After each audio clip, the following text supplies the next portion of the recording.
Jiraattonni naannoo Oromiyaa godinaalee Wallagga Lixaa fi Qeellam Wallaggaa aanaalee Beekiif Gidaamii sagalee Ameerikaatiif yaada kennan bitootessa 13 fi bitootessa 14 bara 2016 sababa wal waraansa waraana bilisummaa Oromoo fi mootummaa gidduutti deemaa tureen namoonni nagaan gidduutti miidhamuu isaanii himaniiru. Lammiileen nagaa kan ajjeefaman erga waraanni bilisummaa Oromoo bakka duraan ture gadhiisee deemeen booda tarkaanfii humnoota nageenyaa mootummaan fudhatameen jechuun jiraataa godina Wallagga Lixaa aanaa Beegii ta'uu isaanii kan himan nageenya isaaniif jecha maqaan isaanii akka hin waamne kan gaafatan namni tokko sagalee Ameerikaaf himaniiru. Aanaa Beegii keessaa naannoo Xiilloofaa Laaloo Nooraafaa bakka jedhamutti jechuudha. Kaalee gaafa 25 jechuudha. Hawaasa baay'eetu miidhamee qabeenyaan saamameera, manni gubateera. Dara nama torbaa jechuudha. Iddoo tokkotti kan ajjeefaman nama torbaa guyyaa sana nama torba jechuudha. Aanaa Gidaamii jalatti jechuudha. Bakka kanaan dura waraanni bilisummaa Oromoo achi ka'e naannoo Giraayii Somboo bakka jedhamutti akkasumas namoota hedduutu ajjeefame jechuudha. Ta'uu waraanni bilisummaa Oromoo sochii isaa jira hoggansaatti ka'e. Hawaasni nama nagaan qabeenya saamamee saawwi saamamee jalaayi minaanni jalaa gubatee manni isaanii qorqorroon hanga qorqorrootti illee irraa saamamee qorqorroon irraa fuudhamee qorqorroon isaanii konkolaataatti fe'amee aanaa Gidaamii jala Qeellam Wallaggaa. Hawaasa kanaan inni nyaachisanii noo baastan jedhanii jechuudha. Qabeenya dhostanii jira kana dhostanii waraana bilisummaa Oromoo dhostanii ittiin rukuchiisaa jirtu jechuudhaani tarkaanfii irratti waliin nyaachisan noo baastan jedhanii tarkaanfii guddaa irratti fudhatamaa jira hawaasa irratti jechuudha. Jiraataa godina Qeellam Wallaggaa aanaa Gidaamii ta'uu kan himan namni biraan yaaddoo nageenyaatiif maqaan isaanii akka hin dhaamne gaafatan bitootessa 13 bara 2016 lammiileen nagaa 9 ajjeefamaniiru jedhan. Godina Qeellam Wallaggaa aanaa Gidaamii jalatti naannoo ganda sohii gamistee jalatti achi jalatti uummata nagaa nama tokko jiraata ganda keenyaa tokko waraanni mootummaa ajjeesanii nama nagaa nama dhimma tokko keessaa hin qabne waa biraa keessaa hin qabne maqaan isaa Beeshaambii Dimbaasha nama jedhamu abbaa ijoollee sadiidha. Karaa marratti itti dhufanii qoratanii ajjeesanii darban. Namni biraan jiraataa aanaa Gidaamii ta'an yaaddoo nageenyaatiif maqaan isaanii akka hin dhaamne kan gaafatan manni isaanii gubatee maatiin isaanii bittinnaa'uu dubbataniiru. Sanbata guddaa gaddaa immoo dhufanii sa'aatii 3 irratti hiriira dalgaatiin dhufanii manutti hiriiranii mana kan kootti marsanii dhagee ijoollee sadii gadi jiraa facaasanii mana miila jiraanii hamma irraatti ijoollee koon arginu jira. Mana irratti gubanii qabeenyaa jiru barbadeessanii uffannaa ijoollee waan tokko wanti haasa'in jiru guurratanii rakkoo gidiraa cimaatu aanaa kana keessatti ganda karaa kormaan irratti hojjetamaa jira waliin isaanii uffaluuti kan amma har'aatti mana kootti hin galle bakkeedhaan bulaa jira haadha manaa kootiif ijoollee kootii wajjin wal argaa jiru. Jiraattonni godinaalee lamaanii ajjeechaa lammiilee nagaa irratti guyyoota muraasaan dura raawwatame jedhaniif humnoota nageenyaa mootummaa itti gaafatamaa taasisaniiru. Rakkoo nageenyaa godinaalee kanatti mul'ateera jechuun jiraattonni himan ilaalchisuudhaan bulchiinsa godina Wallagga Lixaa Qeellam Wallaggaa biiroo kominikeeshinii Oromiyaa fi biiroo bulchiinsaaf nageenya Oromiyaarraa deebii argachuudhaaf yaaliin taasisne har'aaf milkoofne. Haa ta'utii hoogganaan raayyaa ittisa biyyaa Itoophiyaa Fiild Maarshaal Biraanuu Juulaa dhiyeenya kana haala yeroo irratti televezyiinii biyyaalessaatiif ibsa kan kennan yoo ta'u ajjeechaa naannoo Oromiyaa keessatti lammiilee nagaa irratti raawwatame jedhame waliin wal qabatee himannaa raayyaa ittisa biyyaa irratti dhiyaate kan hin fudhanne ta'uu fi lammiilee nagaa irratti kan tarkaanfiin hin fudhatamne ta'uu himaniiru. Koomishiniin mirgoota namummaa Itoophiyaa walitti bu'iinsi naannoo Oromiyaa fi naannoo Amaaraa keessatti deemaa jiru lubbuu lammiilee nagaa irratti miidhaa geessaa akka jiru eeruun walitti bu'iinsi kun karaa nagaadhaan akka furamu irra deddeebiin waamicha taasisaa turuunsaa ni yaadatama. Gabaasa sagalee Ameerikaatiif Tsahayi Daamxoo Finfinneerra.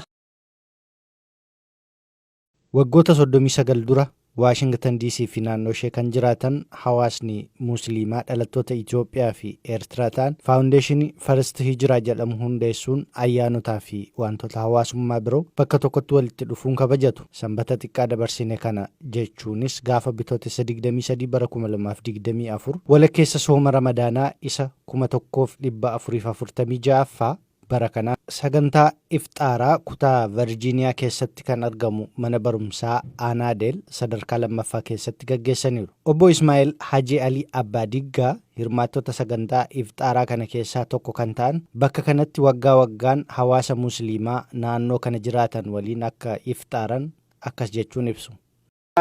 Bakka kanatti kan nuti wal agarreef waggaa waggaadhaan kan naanna'ee nu dhufuu Ramadaana yookaan sooma kan jedhamu isa iftaara isaatiif sooma keenya hiikuudhaaf iddoo kanatti wal agarraa jechaadha. Iddoo kanatti immoo egaa wal agarru hundumtuu xinnaa guddaa dhiiraa dubartii utuu hin jedhin hundumtuu kabajaan iddoo tokkotti argamnee iftaara keenya kana nagaadhaan raawwannee gara mana keenyatti deebina. Akka lakkoofsa sa'aatii naannoo Waashingtan DC'tti galgala keessaa sa'aatii 7:25 yookaan sa'aatii 1:25 kan jalqabe sagantaa iftaaraa kanarratti daa'imman dabalatee namoonni 1,500 ol argamaniiru. Adde Mustaree Abdul Samadis warra sagantaa kanarratti hirmaataniiran keessaa tokko. Waan dhufee waggaatti yeroo lama waliin faxarraa yeroo xinnaa dhufee jechuudha.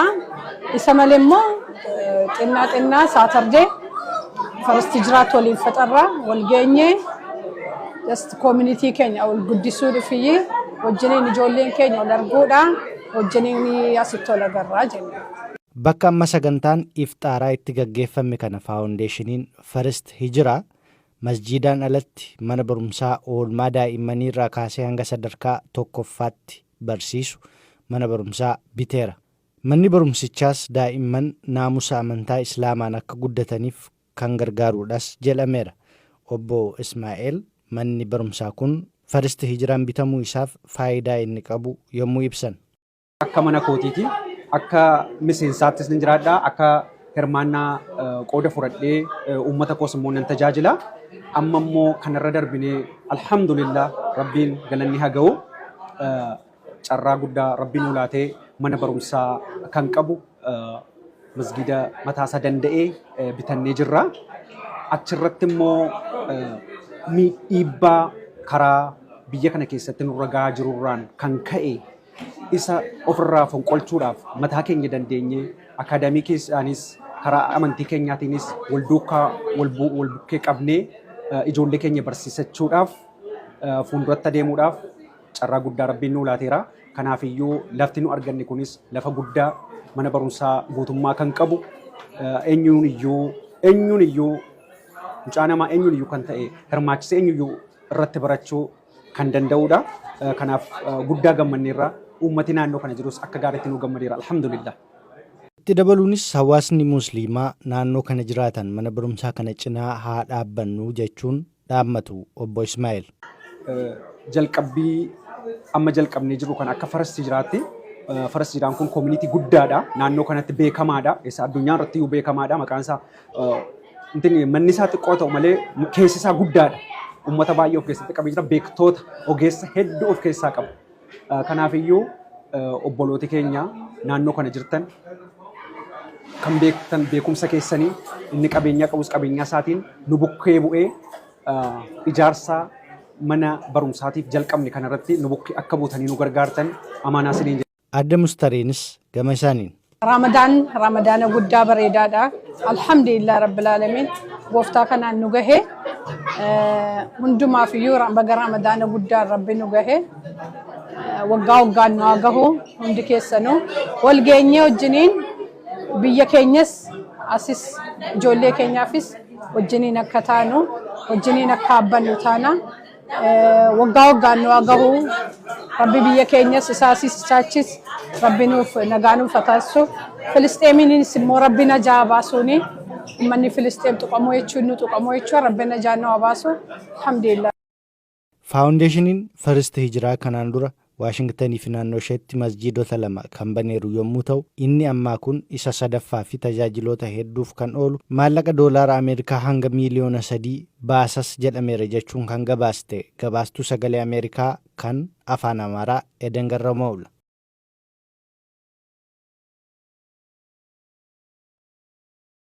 Afrikaa gama bahaa fi gama kibbaatti daayirektarri UNICEF ka ta'an Eva Kaadili ibsa kennaniin ho'a hamaa fi caamni yeroo dheeraadhaaf biyyoota hedduu qabatee ture namoota miliyoonaan lakkaa'aman haala hamaa keessa galcheeraa jedhan daa'imman miliyoona 45 ta'an rakkoolee dachaa fi yeroo baay'ee walirratti daddabalamee mul'atu keessa jiraachaa akka jiran ibsan kunis taatee haala qilleensaa elninoo bara 2023-2024 tti galmaa'e keessaa isa cimaadha.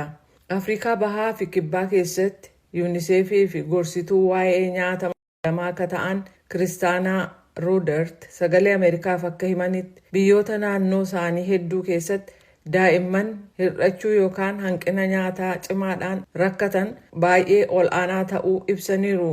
Jijjiirama qilleensaa waliin wal qabatee haala qilleensa hamaa ta'een saffisi ittiin dabalu kun hammaataa dhufeeraa jedhan. For example, in Malawi, affected by the current El Niño phenomena, data from the routine nutrition program. Fakkeenyaaf Maalaawii keessatti taateewwan El Niño amma mul'ateen miidhama jiru keessatti haalli soorata daa'immanii hammaataa dhufuuf hanqina nyaataa cimaan dabaleera. Bu'aan soorata xixiqqoollee amma utuma ijaan agarru duubatti deebi'aa jira. UNICEF akka jedhetti daa'immaniif maatiin isaanii karaa manneen barnootaa jijjiirama qilleensaa haala itti dandamatan akka baratan gargaaruuf yaalii gochaa jira. Wangaanii Grace Taawuloo Afrikaa Bahaa fi Kibbaatti UNICEFiif gorsituu waa'ee barnootaati. Isaanis akka jedhanitti UNICEF is working with partners, but specifically government, UN agencies, civil society. UNICEF michoota isaa addumattuu mootummoota waliin dhaabbilee kan tokkummaa mootummootaan ta'in biroof hawaasa siivikii akkasumas hawaasa waliin ta'uudhaan barnoota haala jijjiirama qilleensaa sirna barnootaa keessa galchuun hojjechaa jira. Eliitaa Nikuube ijoolleen ishee 3 sababa nyaata sirnaan hin nyaanneef mana barumsaa deemuuf rakkachaa jiru jedhan.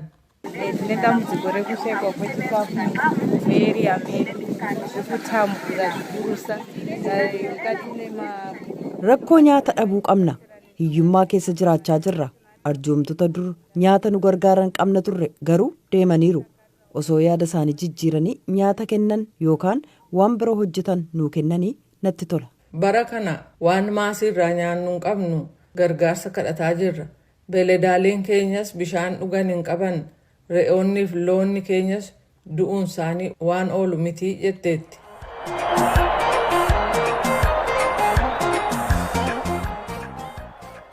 Daa'imman umriin isaanii waggaa 11 hanga 15 ta'an keessaa gara 16 bara 2022tti gama saayibariin doorsisaa fi sodaachisi adda addaa irratti kan raawwatame yoo ta'u kunis waggoota 4 dura 100 keessaa harka 13 akka ta'e gabaasni jaarmayaa fayyaa addunyaa yookaan WHO Awurooppaa keessaa baase hubachiiseera. Gabaasa kanas biyyoota Awurooppaa 44 keessatti dargaggoota 400,000 qoratee roobii darbe ifa taasise. Awurooppaatti daayirektarri jaarmayaa fayyaa addunyaa Hans Klug ibsa kennaniin gabaasni kun hunda keenyaaf waamicha akka dammaqnu nu taasisuudha jedhan.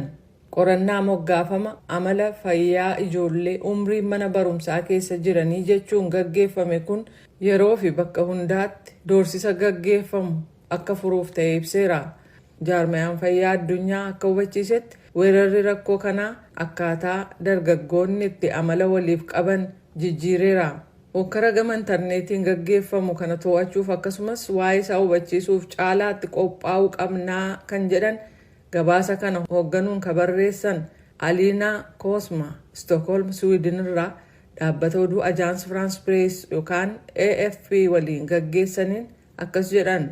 Although the trends over time in bullying at school have been stable since 2014. Akkaataa yeroon darbaa deemuun mana barumsaa keessatti doorsisaaf hookkarri bara 2014 irraa eegalee tasgabbaa'aa ta'us bara 2018 hanga bara 2022tti bal'inni saayibarii xiqqoo dabaluusaa arguu dandeenyeerra. Doorsisiif hookkarri karaa biraan gaggeeffamu xiqqoo qofa dabaluudhaan baay'inaan tasgabbaa'ee jira jedhanii. We can about 1 in 6 adolescents say that they have been cyber. Dargaggoota 6 keessaa gar tokko ji'oota lamaan darban keessa al tokko yookaan lama saayibarii irratti akka doorsifaman dubbatu. Asirratti garaagarummaan saalaa baay'ee akka hin jirre hubachuu dandeenya. Sadarkaa olaanaan doorsisi saayibarii irraa ijoollee dhiiraa biyya Bulgaariyaa, Liituweeniyaa, Moldoovaa fi Poolaandii kan mudate yoo ta'u sadarkaa gad aanaan immoo Ispeen keessatti kan mudate ta'uu jaarmayaan fayyaa addunyaa ragaa gadi fageenya qabu otoo hin kennin ibsee jira. Aliinaan immoo akka jedhanitti. And then when we look at those who perpetrate cyberbullying, when we look at cyberbullying perpetration, we can see. Ergasii namoota saayibarii irratti miidhaa raawwatan yeroo laallu dargaggoonni dhibbantaa 12 ta'an ji'oota lamaan darban keessa namoota biroo saayibarii irratti doorsisneerra jedhanii akka dubbatan hubachuu dandeenyeerra. Haalli doorsisa karaa meeshaa elektirooniksii gaggeeffamu kun hammaachuun yoomii kaasee akka ta'e ibsaniiru. During COVID, they ended up spending even more time on their... Yeroo COVID meeshaalee elektirooniksii isaanii irratti yeroo hedduu dabarsuudhaan xumuran. Akkuma barnoonni hundi gama kompiitaraa ta'een walqunnamtiin hiriyoota waliin taasifamu hundi achiin ta'eera. Kanaaf ibsi keenya dhuguma COVID irraa ka'uu irratti xiyyeeffate. Qorannaan ammaa kun ragaa biyyoota 44 kan fayyadame yoo ta'u, deebii dargaggoota umriin isaanii waggaa 11, 13 fi 15 ta'an 200,000 fi 70,000 ol kan of keessaa qabudha. Kanumaan kanarraaf jedhee xumure torbee mata duree biraan walitti deebina nagaatti. Aan jaallannee gammadaati.